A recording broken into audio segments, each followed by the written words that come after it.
In a bold move that merges the best of crisis mismanagement and immigration enforcement, the Trump administration has reimagined FEMA, formerly the Federal Emergency Management Agency, as the Federal Eviction and Migration Authority. Gone are the days when FEMA staff dedicated their efforts to delivering water bottles to hurricane survivors, or coordinating shelter for flood victims.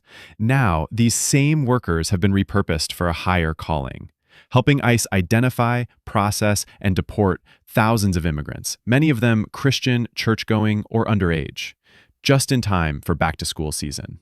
"We looked at a flooded town and thought, why rebuild when we can remove?" said a DHS spokesperson, proudly touting FEMA's new role in community disruption services. New duties for reassigned FEMA agents? Emergency deportation drills. Former shelter coordinators now organize flash raids instead of flash flood responses. Damage assessment redefined. Rather than tallying hurricane losses, FEMA now assesses which neighborhoods pose a risk of undocumented prayer groups or bilingual signage. School support, but ironic.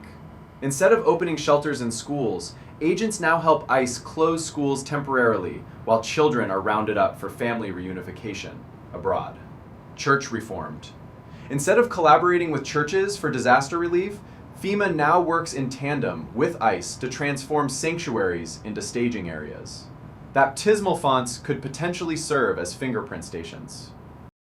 What's the incentive for joining? Young patriots with no relevant training but big dreams and bigger tasers will replace FEMA staff unwilling to join the Great Deportation Surge. Early reports suggest morale is high. Among the few remaining FEMA employees who didn't realize what ICE support meant until they arrived at the detention bus.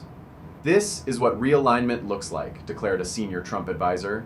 "We have removed the emergency from emergency management and placed it where it truly belongs, on the faces of terrified families." Next up, the Coast Guard merges with Border Patrol to form the Shoreline Sovereignty Unit. The CDC will be rebranded as Customs, Deportation, and Containment. To tornado alerts will now include a check your papers advisory. Because when the storm hits, what matters most is not whether you're safe, but whether you're documented. God bless America. And please remember to update your address, preferably to your country of origin.